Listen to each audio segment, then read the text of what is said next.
Je vous souhaite à tous la bienvenue ce matin pour ce culte du 30 août. On est déjà à la fin du mois d'août. Et pour les plus petits et pour ceux qui travaillent dans l'enseignement, dans 2 jours, c'est la reprise. Quelle joie quand même, hein? Quelle joie de savoir que mon épouse va retourner au travail et que je serai enfin seul à la maison. Non, je blague. J'ai pris l'habitude de l'avoir dans les pieds à la maison et d'avoir son conseil judicieux à certains moments en tout cas.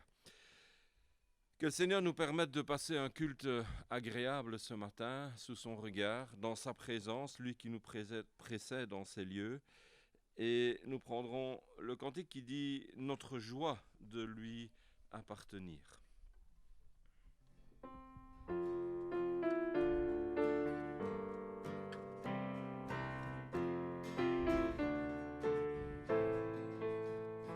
C'est vers toi que je me tourne, je veux marcher dans tes voies, j'élève mes mains pour te rencontrer, mon cœur désire te chanter, pour bénir et célébrer ton saint nom, car tu es fidèle et bon.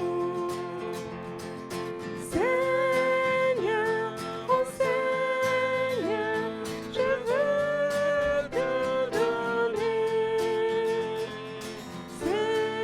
Seigneur, oh Seigneur, ma vie à jamais.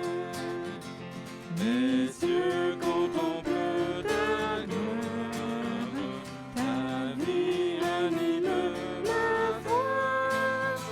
Ta paix et ta joie inondent mon cœur, toi seul fais tout mon bonheur. Je veux proclamer que tu es celui qui chaque jour nous bénit.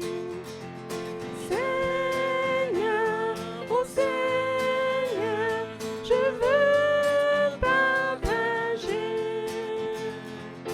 Seigneur, oh Seigneur, ton éternité.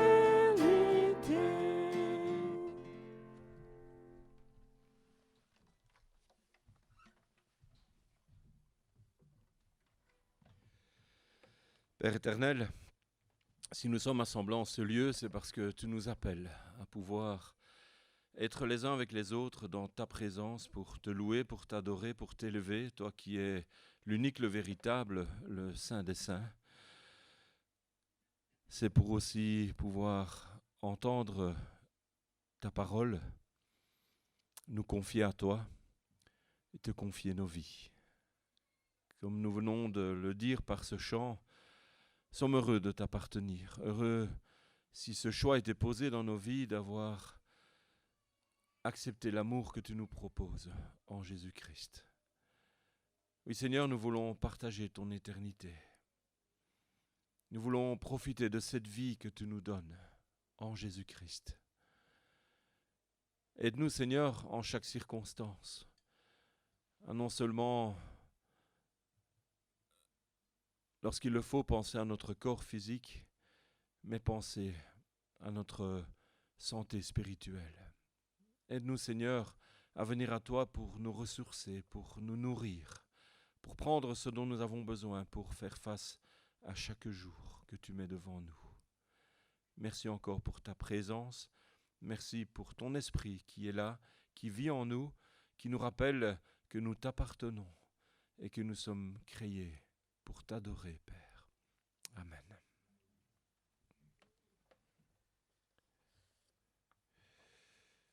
Dans l'Évangile, selon Matthieu, au chapitre 16, nous lisons « Dès lors, Jésus commença à faire connaître à ses disciples qu'il fallait qu'il allât à Jérusalem, qu'il souffrit beaucoup de la part des anciens, des principaux sacrificateurs et des scribes, qu'il fut mis à mort et qu'il ressuscita le 3e jour. »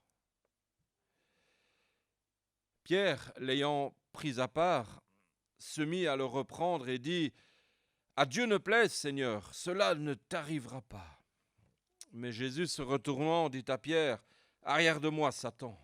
Tu mets en scandale, car tes pensées ne sont pas les pensées de Dieu, mais celles des hommes. » Alors Jésus dit à ses disciples, « Si quelqu'un veut venir après moi, qu'il renonce à lui-même, qu'il se charge de sa croix et qu'il me suive.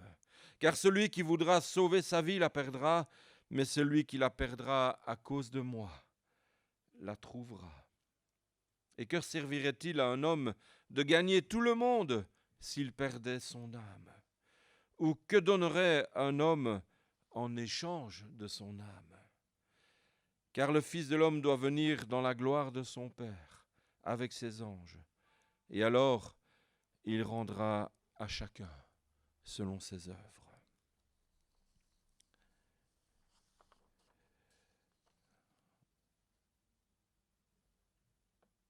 Notre volonté nous dit bien souvent, « Seigneur, je vais te suivre. Je vais faire ce que tu attends de moi. » Et puis lorsque il faut décider, lorsqu'il faut s'engager, lorsqu'il faut se lever pour Dieu, on est parfois bien réticent. Et on se dit, est-ce que je vais vraiment le faire? Au point, à certains moments, de ne plus obéir à Dieu, mais d'obéir à soi-même. Et si on prend ce texte de l'Évangile, de laisser notre croix derrière nous et d'avancer sans elle. Jésus a dit, si quelqu'un veut me suivre, qu'il se charge de sa croix et qu'il me suive. À l'entrée de ce culte, on veut se rappeler que Jésus est venu sur cette croix pour y mourir, pour donner sa vie pour nous offrir le pardon, ce pardon dont nous avons besoin pour entrer dans la présence de Dieu. Alors on veut simplement se courber ce matin silencieusement devant notre Seigneur, se mettre dans la prière et peut-être venir à lui confesser nos faiblesses, ce que la Bible appelle nos péchés, et lui dire, Seigneur, je viens à toi aujourd'hui. Je veux te remercier pour ce pardon que tu m'as acquis en Jésus-Christ. Je veux te confesser ceci ou cela dans ma vie qui ne va pas, mes faiblesses, mon manque d'engagement, le fait que je ne suis pas toujours d'accord avec ce que tu dis et que j'en fais à ma tête.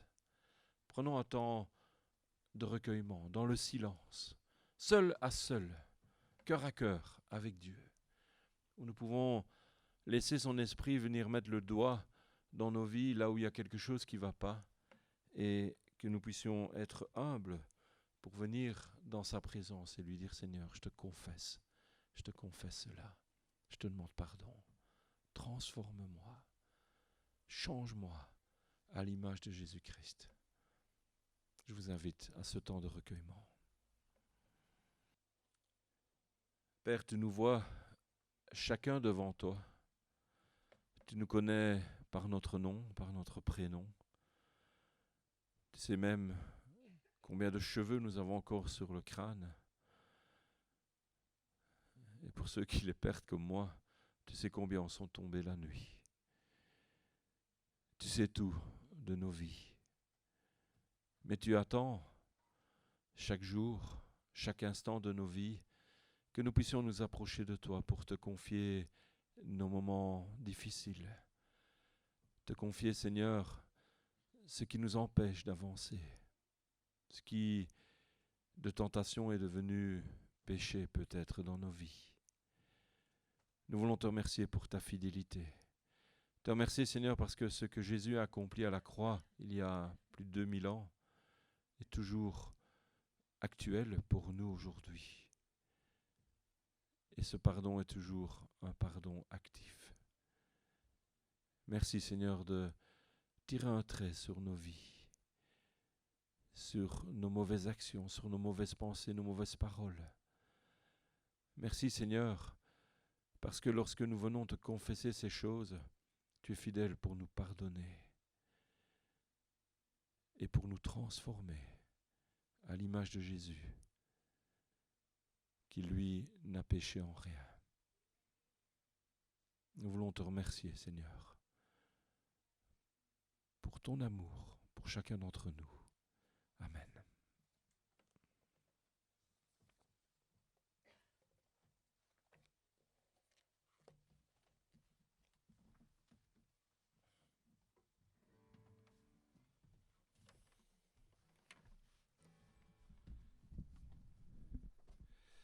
Un jour, dans une église, les chrétiens disaient toujours « Seigneur, brise-nous, brise-nous, brise-nous ». Et un jour, le pasteur en avait assez d'entendre toujours ces cris du peuple. Il est monté en chair, c'était bien plus haut qu'ici. Il a pris un vase, cristal, et il l'a jeté par terre. Il a dit, voilà ce que vous attendez de la part de Dieu. Essayez de recoller les morceaux maintenant. Les gens sont regardés, ils ont dit, oh, qu'est-ce qu'on a osé demander à Dieu? Alors, oui, Dieu peut briser les cœurs. Il peut. Pas pour faire du mal, mais il peut amener le peuple à réfléchir à sa situation. Alors, j'étais brisé, vide et sans espoir. Et c'est comme ça que Dieu nous trouve, sans espoir. Déjà brisé, déjà en morceaux, déjà en loques. Et il vient à nous. Et il vient nous refaire, nous reconstruire, faire de nous de nouvelles créatures. Alors on peut bien sûr lui demander, Seigneur, transforme-moi. Mais les mots que nous utilisons ont leur portée. Et il faut pouvoir faire attention. J'étais comme cela, mais ta grâce m'a trouvé et m'a restauré. Et on veut louer le Seigneur parce qu'au travers de ce que Jésus a accompli à la croix, il est venu vers nous.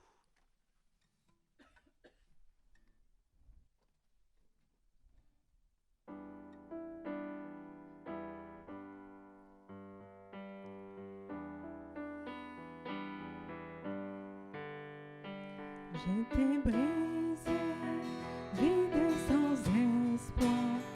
Ta grâce m'a trouvé, m'a restauré. Je n'ai rien à moi, mais tel que je suis, tu me libères, tu me libères. Grâce infinie de notre Dieu, tu m'as sauvé. Oh, j'allais errant de lieu en lieu, puis tu m'as retrouvé. Et maintenant je vois l'amour, la grâce dans tes yeux, donnant ta vie pour moi, me ramenant de la mort à la vie. Prends nos échecs, tu prends nos faiblesses, tu places ton trésor dans des vases d'argile. Oh, prends mon cœur, Père, je veux te servir pour que tout soit ta vie en moi. Grâce infinie de notre Dieu qui un jour m'a sauvé. Oh, j'allais errant de lieu en lieu quand tu m'as retrouvé. Et maintenant je vois l'amour, la grâce dans tes yeux, donnant ta vie pour moi, me ramenant de la mort à la vie.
Dans l'Épître aux Romains, il y a ce passage que l'on connaît. Je vous exhorte donc, frères, par les compassions de Dieu, à offrir vos corps comme un sacrifice vivant, saint, agréable à Dieu, ce qui sera de votre part un culte raisonnable. Ne vous conformez pas au siècle présent, mais soyez transformés par le renouvellement de l'intelligence, afin que vous discerniez quelle est la volonté de Dieu, ce qui est bon, agréable et parfait. Le thème de ce jour, c'est suivre Jésus-Christ. En premier lieu, Jésus dit qu'il faut se charger de sa croix et le suivre.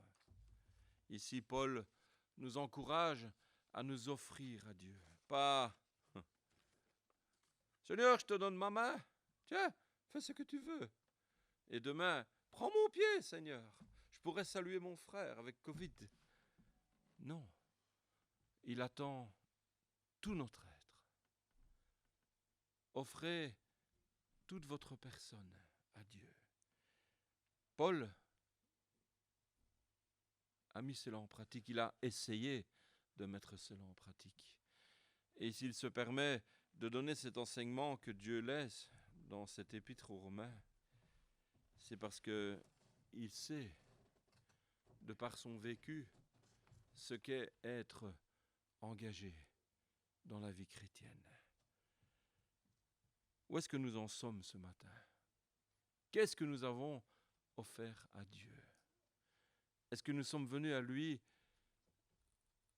rendre un culte raisonnable en s'offrant à lui? Pas seulement ma main, mon pied, mon oreille, mais est-ce que j'ai accepté que Dieu puisse prendre toute ma vie, tout mon être, afin qu'il lui soit honorable? On veut louer le Seigneur ce matin encore avec 2 autres cantiques.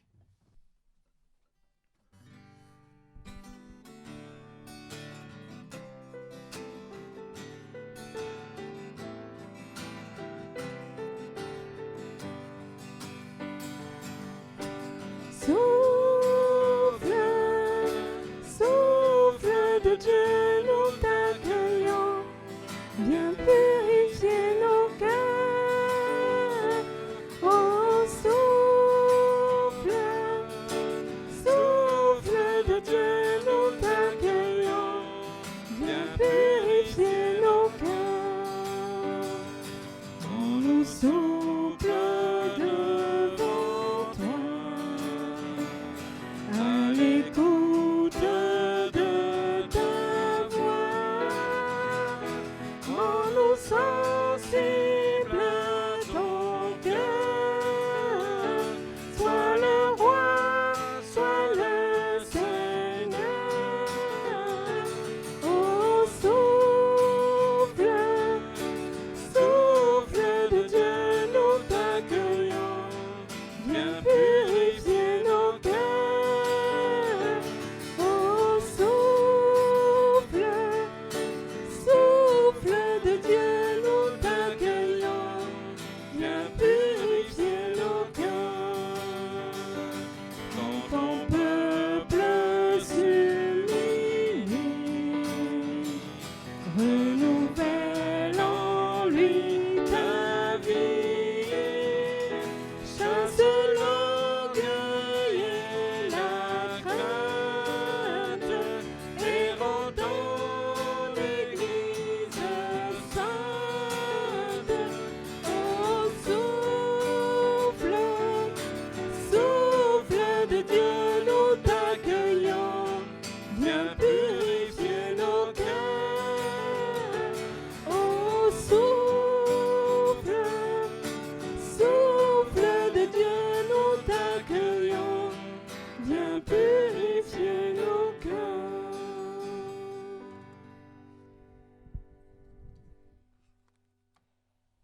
Tu es saint et je désire te voir. Avez-vous, au plus profond de votre vie, toujours envie de voir Dieu? Chaque seconde qu'il vous donne de passer ici-bas, avez-vous cette envie d'être dans sa présence? Un texte que certains diront peut-être un peu spécial ce matin pour le message.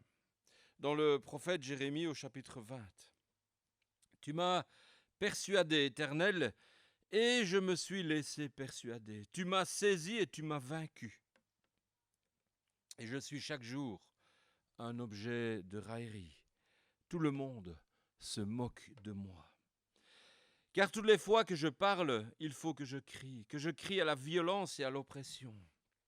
Et la parole de l'Éternel est pour moi un sujet d'opprobre et de risée chaque jour. Si je dis je ne ferai plus mention de lui, je ne parlerai plus en son nom, il y a dans mon cœur comme un feu dévorant qui est renfermé dans mes os. Je m'efforce de le contenir et je ne le puis.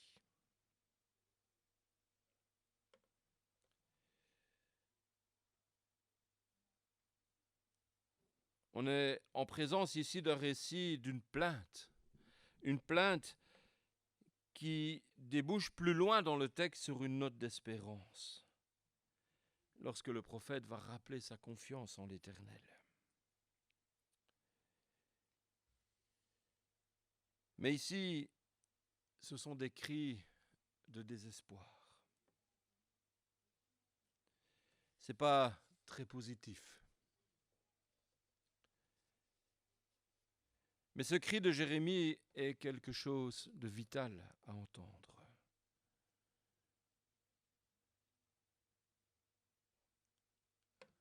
D'une façon inversée en quelque sorte, il exprime l'amour passionné de Jérémie pour son Dieu. Sans cet amour fou qui brûle en lui, au plus profond de son être, il aurait pu réagir différemment.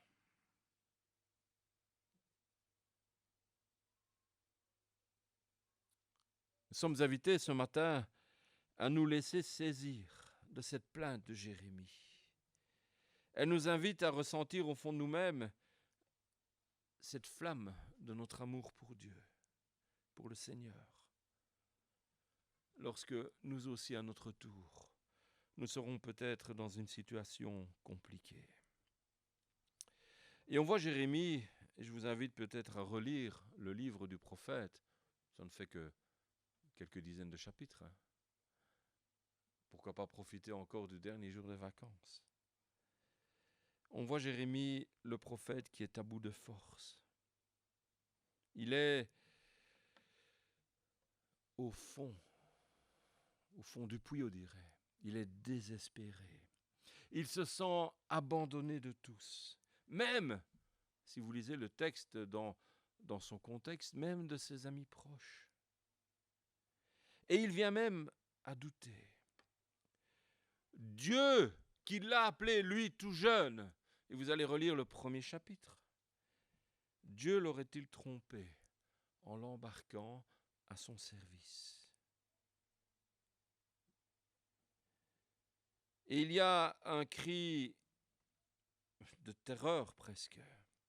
Il aurait mieux valu ne pas vivre du tout, même ne pas naître, plutôt que d'avoir à vivre ce qu'il doit subir, endurer. C'est pourtant Dieu qui l'a appelé pour être son prophète, pour accomplir cette mission. Et Dieu lui a pas dit « Ah, je te choisis, mon garçon, tu vas y aller, vas-y, casse-toi la figure. » Non, Dieu lui promet son aide.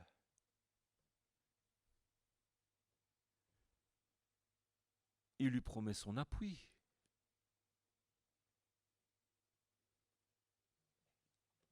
Il lui avait même fait entrevoir que sa mission avait aussi quelque chose de plus beau que ça.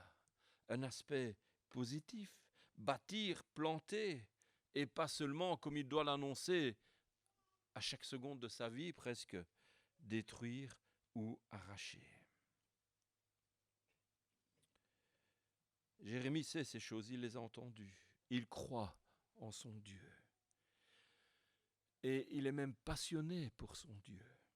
Pourtant, là où on le trouve en train d'écrire ces mots, il n'en peut plus. Il est à bout de souffle. Voilà des jours et des jours qu'il proclame à tous les habitants de Jérusalem et de Juda, petits et grands, prêtres, princes, rois, les paroles sévères de la part de Dieu, qu'il a embauché à son service. Pour frapper les esprits, ébranler les consciences, Jérémie traduit ces avertissements qui viennent de Dieu en des signes évidents.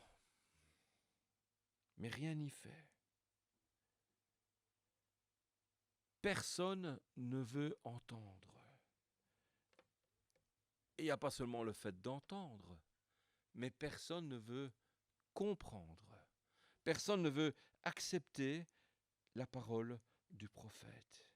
Les gens n'en font qu'à leur tête. Ils s'enfoncent petit à petit et de plus en plus. Et le dernier signe donné par Jérémie était pourtant on ne peut plus évident. Rappelez-vous l'illustration. Le vase, éclaté, impossible de le refaire. Trop de morceaux. Et au chapitre 19, on le voit avec une cruche d'argile, fracassée en 1000 morceaux sous leurs yeux. L'annonce du sort tragique, suspendu comme l'épée de Damoclès au-dessus de leur tête. Voilà ce qui va vous arriver. Comme la cruche est brisée en 1001 morceaux, le peuple va être fracassé en quelque sorte par l'armée babylonienne. La ville sera détruite en cendres, le pays sera dévasté, et la misère sera telle que les survivants viendront à se dévorer les uns les autres. Horreur, abomination. Voilà le message que Jérémie est appelé à apporter jour après jour. Et le peuple s'endurcit. Aucune réaction, aucune question, aucune inquiétude, certainement aucun remords, aucune repentance. Pas la moindre réaction du genre « Mais Jérémie, tu annonces des choses abominables, mais dis-nous ce qu'il faut faire pour éviter cette catastrophe. » Voilà, Jérémie s'attendait à une réaction du peuple, mais rien. Rien. Et il est désespéré, notre ami, notre prophète. Est-ce que le peuple de Dieu en est arrivé à oublier l'histoire et la foi de ses pères? Et on sait comment la culture dans l'Ancien Testament est bâtie. Avant l'Écriture, tout était de tradition orale. On a revu ça dernièrement, l'importance que les parents ont d'enseigner leurs enfants, de transmettre les valeurs divines reçues, afin que ce soit un héritage qui reste vraiment au cœur du peuple même. Et tous ces gens qui sont là, à qui le prophète s'adresse, connaissent, ont entendu à 1001 reprises ces histoires. La foi de leur père, comment Dieu est intervenu, à on ne sait pas combien de reprises, mais comment Dieu a toujours relevé son peuple.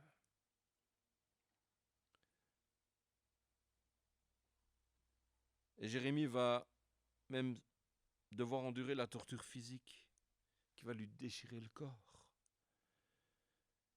en plus de la torture morale qui déchire son cœur et son esprit. Lui qui a un cœur pour Dieu en arrive à presque jeter l'éponge. Jérémie souffre le martyre et doute, parce que ceux de Jérusalem ne veulent absolument rien entendre, et ils s'entêtent à courir à leur perte. Et Jérémie en arrive à se poser la question, est-ce que cela vaut la peine de souffrir de la sorte? C'est désespérant pour un prophète de n'avoir que du malheur annoncé. Imaginez que moi, en tant que pasteur, je devrais vous annoncer des calamités à longueur d'année, 52 fois par année ici devant, et vous dire, le Seigneur va vous faire ceci et cela. Je crois que j'irai chez moi. Ce serait invivable pour moi, mais pour vous de prendre tout ça à la face, et pour moi de les prendre en même temps, puisque je suis parmi le peuple. Et le prophète n'a d'autre chose à annoncer que cela. Dieu ne l'a chargé d'aucune promesse de renouveau ou d'avenir, au-delà de la catastrophe qui doit arriver. Et Jérémie n'est considéré que comme un prophète de malheur. Pourquoi est-ce que ce Dieu qui a fait alliance avec le peuple, le Dieu qui jusqu'ici a toujours rattrapé les détours du peuple, toutes ses erreurs, qui à maintes reprises lui a dit c'est vraiment navrant avec toi mon peuple. Mais à chaque fois Dieu est revenu. Il a repris le peuple, il l'a remis sur les rails. Pourquoi est-ce que ce Dieu qui a tant fait pour son peuple là ne promet-il pas d'agir de la sorte une seule fois de plus? Une fois de plus. Et Jérémie doute, il souffre, il désespère. Comme je l'ai dit, il n'est qu'un prophète de malheur. Et Dieu apparaît lui aussi comme un Dieu de malheur. Ce Dieu qui dit qu'il nous aime, c'est la seule chose qu'il nous annonce par son prophète. Et malgré tout, malgré ce doute, malgré cette souffrance, l'amour pour son Dieu que Jérémie ressent au fond de ses tripes, malgré tout ce qu'il a pu vivre déjà, cet amour est toujours là. Et va surpasser toute chose.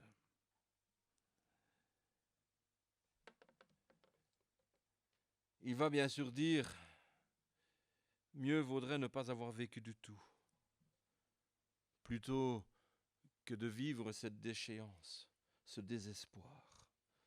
On voit ça un peu plus loin dans le chapitre 20, les versets 14 à 18. Au point où sont les choses, pense-t-il, est-ce que ça vaut encore la peine de vivre? Plutôt mourir. Ah, Seigneur, si seulement je n'étais pas né. Jusqu'où peut aller le désespoir de l'homme?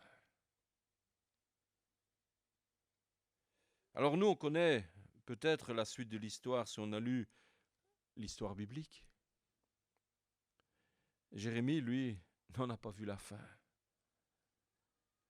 Le désastre annoncé se produit. C'est la ruine pour Jérusalem et le pays de Juda. C'est la déportation à Babylone pour une grande partie du peuple. Et Jérémie, malgré sa fidélité à Dieu, malgré sa vocation de prophète, va devoir partager le sort tragique du peuple, de ses compatriotes. Il va mourir loin de Jérusalem, sans avoir vu le moindre signe de renouveau. Triste, hein? Lui qui a servi son Dieu, lui qui a annoncé au peuple de se redresser, de revenir à l'Éternel. Il doit, avec le peuple, subir tout ce que personne ne peut souhaiter, l'exil, la déportation, et mourir loin de chez lui.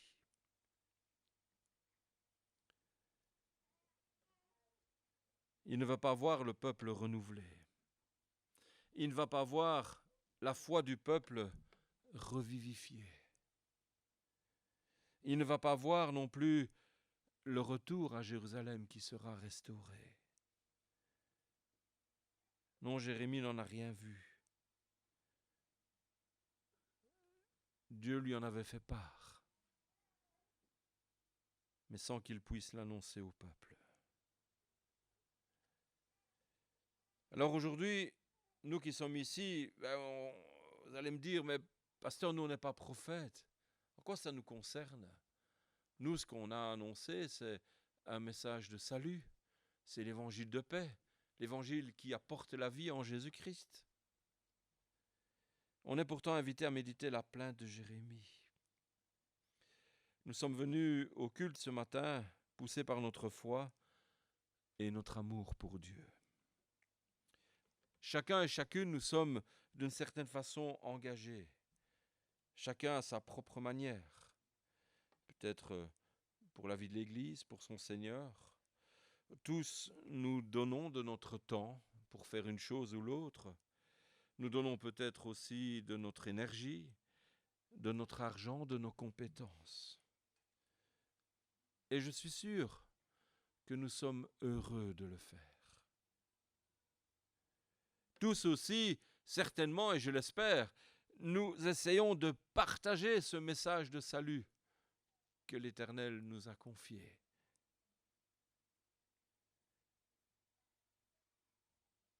N'empêche que de temps à autre, il nous arrive d'être découragés, avec comme sentiment de n'arriver à rien. Ah, j'ai beau parler, j'ai beau servir, je ne vois rien se passer. Et on a l'impression d'œuvrer en vain. On se sent incompris. On est là en train de s'engager, peut-être pour les autres même, mais on a l'air d'être à côté de la plaque. De temps à autre, il nous arrive d'être affligés par des problèmes qui secouent notre communauté. Wow. Qu'est-ce qui se passe, mais on ne comprend pas tout.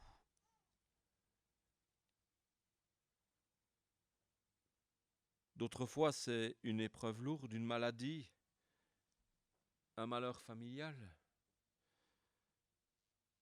Et on est là chancelant et doutant. Quand nous pensons à l'avenir du monde et de l'Église, nous voyons plus l'obscurité que la lumière. Difficile de rester fidèle et de continuer à venir. Ah, il y a la crise Covid qui continue. Cela fait des mois. Certains en ont assez et perdent espoir. D'autres critiquent et crient au complot. D'autres encore se laissent influencer par toutes sortes de discours farfelus. D'autres encore sont tellement désappointés qu'ils renoncent à la vie de la communauté. Ah non, moi venir à l'église avec un masque, venir dans ces conditions-là, non, pas question. Je reste chez moi. J'aime mon Seigneur. Et on en arrive à prendre des chemins qui sont quelque part des chemins opposés à ceux que Dieu a placés pour chacun d'entre nous. Et il est alors difficile de ne pas douter. Difficile de résister à la tentation. Difficile de rester debout et de ne pas tout laisser tomber. Frères et sœurs, est-ce que la plainte de Jérémie, est-ce que cette plainte qu'il formule dans ces quelques versets n'est pas aussi notre plainte à certains moments? Même si nous, on n'est pas mis au pilori, même si notre situation n'est pas aussi tragique que la sienne. Dans le reste de la Bible, ne trouvons-nous pas d'autres types de plaintes? Job, certains psalmistes, qui épanchent aussi leur cœur devant Dieu, ils disent « Ah, j'en peux plus. »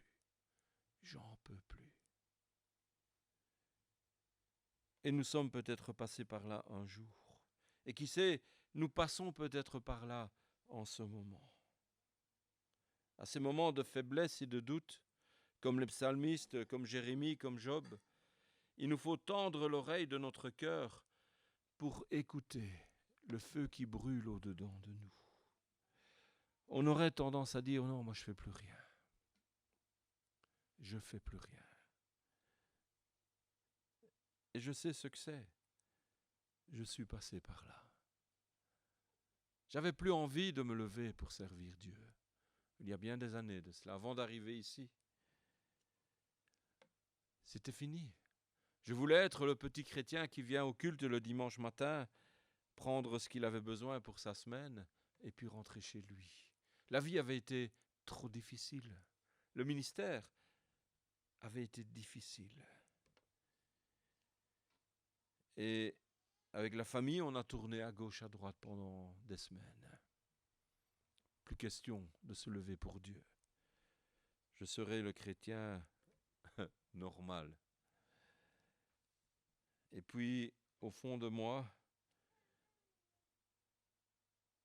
il y avait quelque chose qui n'allait pas. Quelque chose qui n'allait pas. Il manquait quelque chose. Dieu m'avait appelé. Et j'étais en train de refuser de le suivre. Qu'en est-il dans notre vie, à chacun d'entre nous? Même lorsque nous sommes découragés au plus profond, et chacun nous avons des paliers différents pour résister à la souffrance, à la douleur, au découragement. On n'est pas tous égaux dans ce sens. Devant Dieu, nous sommes tous les mêmes, mais nous, dans notre vécu, nous avons tous ces paliers.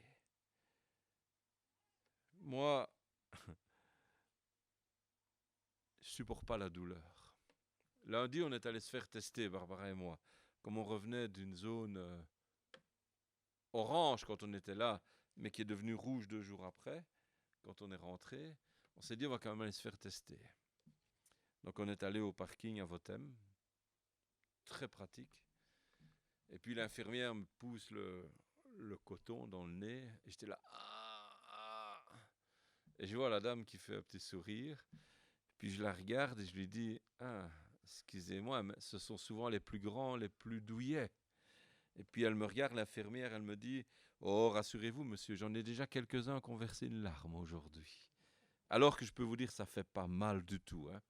Mais, il y avait une dame qui suivait avec son petit enfant, et elle m'écoutait, elle me disait, qu'est-ce que je vais faire?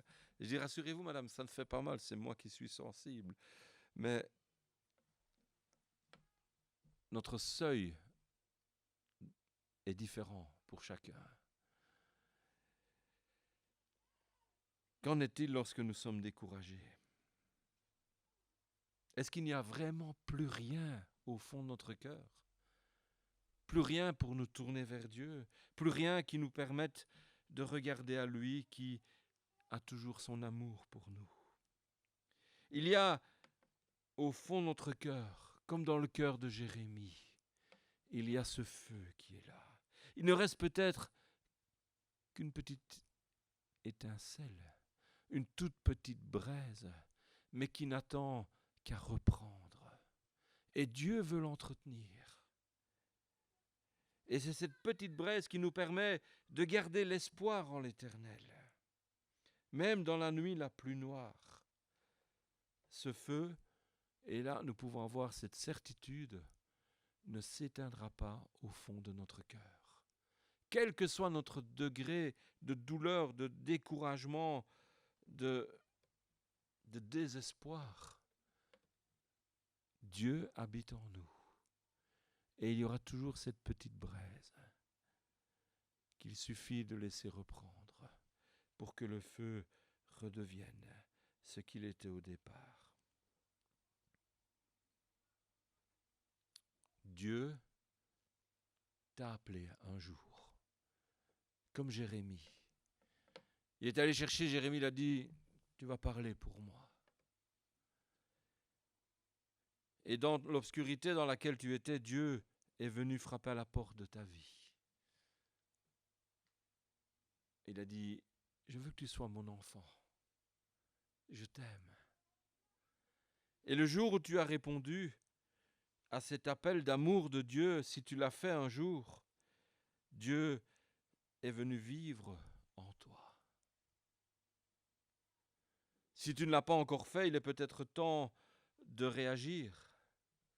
Il est peut-être temps de répondre à cet amour de Dieu. Et de lui dire, mais Seigneur, là je t'entends. Et je comprends aujourd'hui que tu m'aimes. Et je veux bien ton amour. Avec tout ce qui va avec. Et à partir de ce moment-là, Dieu ne va plus te lâcher. Le feu va rester. Cet amour pour Dieu va rester. Et si vous allez plus loin dans la lecture en rentrant chez vous, vous allez voir comment Jérémie va, d'une certaine manière, reconfirmer son acceptation d'être au service de Dieu et son amour pour Dieu. Même mes amis m'en veulent, mais je sais que toi, tu es là et que tu vas m'aider parce que tu n'as pas changé. Mais l'Éternel, au verset 11, est avec moi comme un héros puissant. C'est pourquoi mes persécuteurs chancellent et n'auront pas le dessus. Quel que soit notre sujet de douleur, quel que soit notre sujet de découragement, Dieu est là. Il est notre héros puissant. Dans les annonces, dans les informations plutôt, on nous a fait part du décès d'un acteur qui était le nouveau héros dans un film. J'ai jamais entendu parler avant. Est-ce que Dieu est notre héros puissant? Lui, il n'est pas mort. Il est vivant aujourd'hui. Et il veut se révéler encore dans ta vie. Que Dieu nous aide à ne pas baisser les bras, mais à garder cette flamme en nous, à la raviver, à lui laisser l'occasion de faire grandir ce feu pour notre amour pour lui.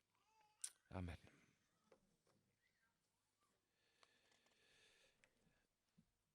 Quelques annonces. Donc je rappelle aux membres du comité d'église, demain à 19h, nous aurons comité. On fera ça dans la grande salle où on peut garder nos distances autour de la très grande table. Et puis dimanche à 10h30, nous aurons notre culte. Je vous rappelle qu'il faut vous inscrire. C'est plus facile quand on arrive avec la liste complétée. Et je vous inviterai juste à la prière pour terminer notre culte. Père éternel, nous voulons te remercier, Seigneur, parce que tu es toujours à nos côtés. Le jour où tu nous as témoigné ton amour en Jésus, ce jour où nous avons pu accepter cet amour, tu es venu faire ta demeure en nous. Nous voulons te remercier, Seigneur, parce que quels que soient nos sujets de découragement, de désespoir, tu nous rappelles que tu es là, que tu vis au fond de notre cœur et que tu veux nous aider, Seigneur, à en sortir. Donne-nous, comme tu as donné à Jérémie le prophète, si même nous crions à certains moments, si même nous ne sommes pas contents et nous l'exprimons, donne-nous de chaque fois revenir à toi et de se rappeler, Seigneur, que tu as fait de nous tes enfants pour l'éternité. Accompagne-nous durant cette semaine et que ta grâce repose sur nos vies. Donne-nous, Seigneur, dans une vie à la suite de Jésus, de pouvoir profiter des bénédictions que tu déverses sur chacun d'entre nous. Amen.